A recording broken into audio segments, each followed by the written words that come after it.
کرتے ہیں، اس سے پہلے حضور جب مکہ فتح کرتے ہیں، اس کے بعد حضرت عمر جو بیت المقدس شریف فتح کرتے ہیں، وہ ایک کیس بتا دیں کہ ایک شخص کو قتل کیا گیا، وہ ہماری تاریخ ہے، وہ ہماری we are not interested in democracy or dictatorship. We are interested in a leader جو نگاہ بلند ہو، سخن دل لگا ہو، جام پر سوز ہو. وہ کس طریقے سے آتا ہے؟ کنسنسس سے آئے، ملٹری ٹیک اوور سے آتا ہے، عوام اس کو انتخاب کرتی ہے، وہ اللہ کے رسول اور شریعت کے اوپر نافذ کرتا ہے، ہماری عزت اور آبرو کی حفاظت کرے، پاکستان کو دنیا کا عظیم ترین طاقت بنائے، اس کی ہاں اور نہ میں دنیا کے فیصلے ہو، ہم اس کو لبیک کہیں گے انشاءاللہ. سوال سے پڑھتے ہیں اور یہ خواتین کی بھی اس میں رائے شامل کر لیتے ہیں، ان کی بھی سوال شامل کریں. I'm Mahesh and this is my husband Saad. We sort of have a joint question. You speak of Pakistan becoming the perfect nation, right? Jisme khilafat ka nizam ho and everything.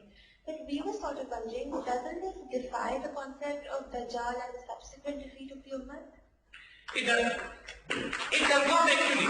کیونکہ یہ جو ہم بات کر رہے ہیں، یہ کئی مین سٹریم بڑے بڑے مسلمان اسکالر بھی ماشاءاللہ آج کے دور میں انہی باتوں کو دہرا رہے ہیں کہ حضور صلی اللہ علیہ وسلم کی جو آخری دور کی احادیث ہیں، جو حضور نے آخری دور کے واقعات فرمائے، اس میں جہاں پہ آپ نے غزوہ ہند کا ذکر کیا ہے کہ مسلمان فوج ہندوستان کیا کرے گی، اور یقین کیجیے اس کو غزوہ کے لفظ استعمال کیا گیا حضور میں، یعنی اعلیٰ ترین جو غزوے کا اجر ہوتا ہے وہ اس جنگ کے مجاہدین کو ہوگا جو انڈیا کیپچر کریں گے.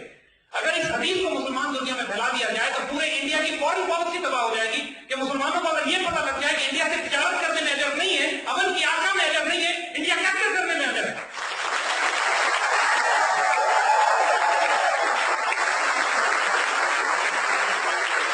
اور دوسری طرف حضور صلی اللہ علیہ وسلم نے جو حدیث مبارک فرمائی ہے جس میں آپ نے فرمایا کہ آخری دور میں خلافت علی منہاج النبوہ دوبارہ قائم ہو جائے گی. ایک ایسی حکومت قائم ہوگی جس کی بنیاد خلافت راشدہ پر ہوگی. اگر ہم اس خلافت راشدہ کو، اس نظام حکومت کو، اس عدل کے نظام کو قائم کر سکے ہماری سعادت. اگر ہم حرام میں مارے گئے تب بھی ہم خوش نصیب ہیں. جو جنگ بدر کے شہداء تھے انہوں نے فتح مکہ نہیں دیکھا، لیکن افضل ترین شہداء بدر کے شہداء ہیں کہ جو اس فتح مکہ کی راہ ہموار کر کے چلے گئے. ہماری زندگی کا مقصد حضور صلی اللہ علیہ وسلم کی حدیث مبارکہ کو پورا کرنا ہے. اس راستے میں مارے گئے، شہادت، زندگی پائی، سعادت، الحمدللہ دونوں صورتوں میں ہم کامیاب ہیں انشاءاللہ.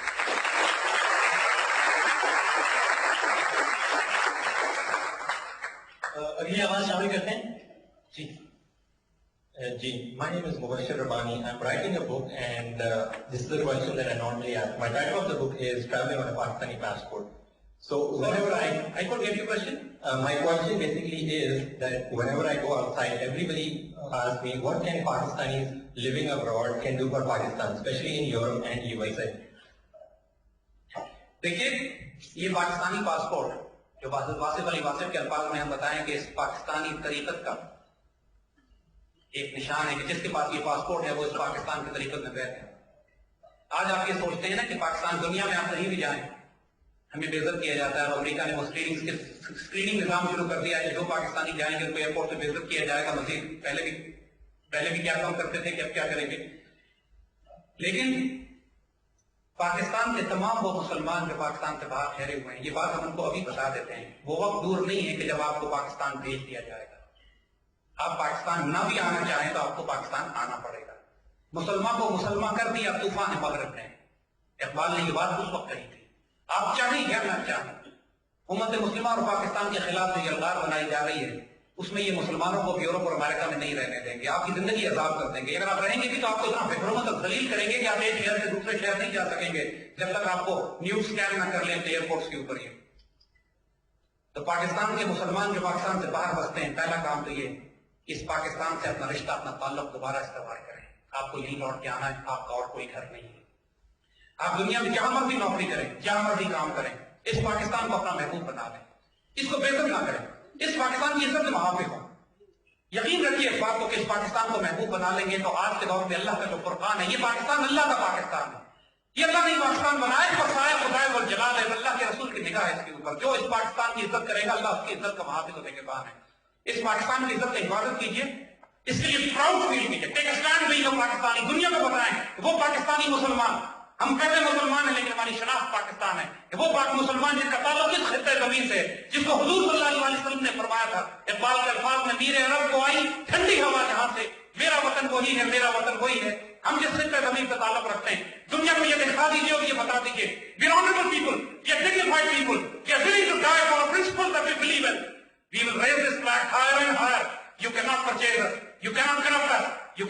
invade our lands. We want to live in peace. We want to live in dignity, but not at the cost of our honor, not at the cost of our sex, not at the cost of our ideology.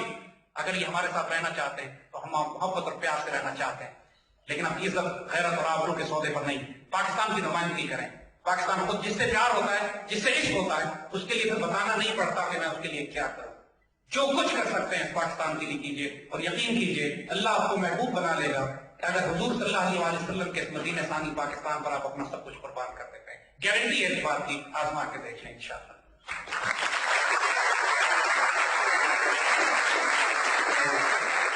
یہ ہمارے ایک اور دوست ہیں، یہ کیا پوچھنا چاہتے ہیں؟ السلام علیکم.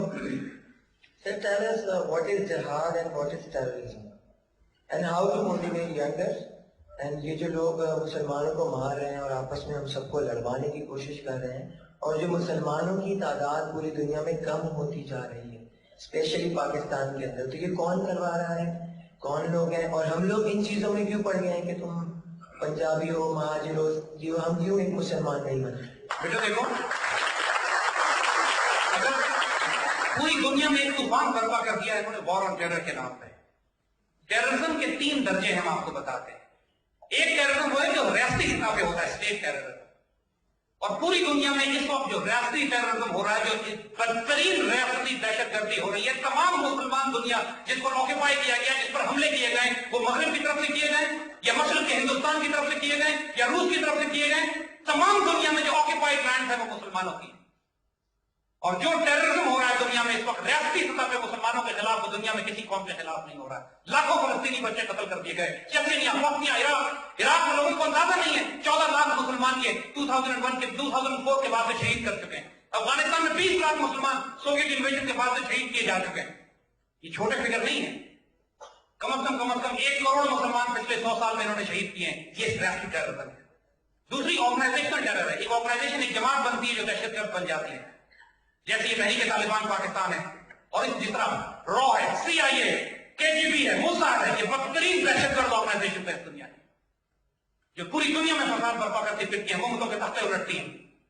یہ آرگنائزیشنل ٹیرر ہے. اس کے مقابلے میں پھر ایک تیسرا انڈیویجول ٹیرر ہے. کوئی پاگل اٹھتا ہے، اس کا دماغ خراب ہوتا ہے، کچھ حملہ اس مسجد میں کر دیا، اس میں کر دیا، جس کو بہانہ بنا کر یہ پوری مسلمان دنیا پر حملے کرتے پھر رہے ہیں. حقیقت میں ان کی کوئی حیثیت نہیں ہے. تحریک طالبان نے پورے پاکستان میں 70 خود کچھ حملے کیے 2008 میں. 70 حملے کیا ہو رہے ہیں؟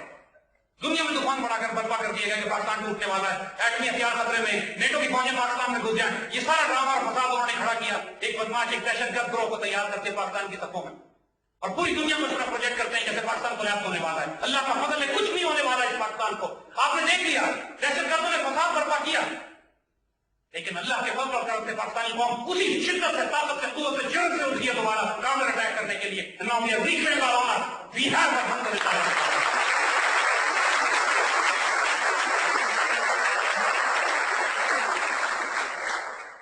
Can we move on? Sure. To the next question.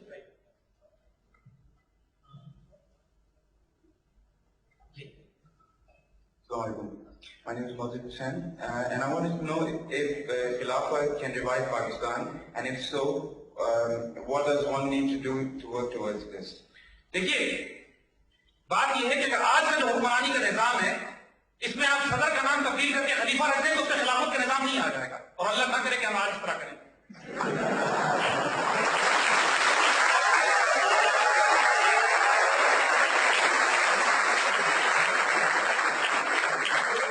خلافت ایک عدل کے نظام کا نام ہے.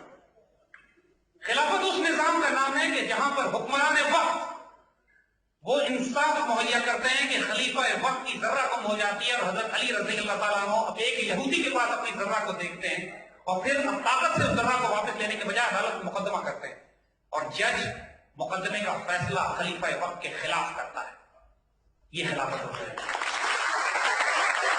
یہ خلافت ہوتی ہے کہ سیدنا عمر رضی اللہ عنہ فرماتے ہیں کہ دجلہ کے کنارے کتا بھوکا مر جائے گا تو میں ذمہ دار ہوں. یہ خلافت ہوتی ہے کہ خلیفہ کا روحانی پہلو، روحانی مقام اتنا بلند ہوتا ہے کہ جب خلیفہ کو یہ کہا جاتا ہے کہ دریائے نیل اس میں سیلاب نہیں آ رہا، پانی نہیں بہ رہا، قحط ساری کا اندیشہ، تو خلیفہ وقت دریائے نیل کو خط لکھتے ہیں اور کہتے ہیں کہ تم اللہ کے حکم سے چلتے ہو تو چلو. وہ خط دریا میں ڈالا جاتا ہے، دریا نیل میں سیلاب آ جاتا ہے.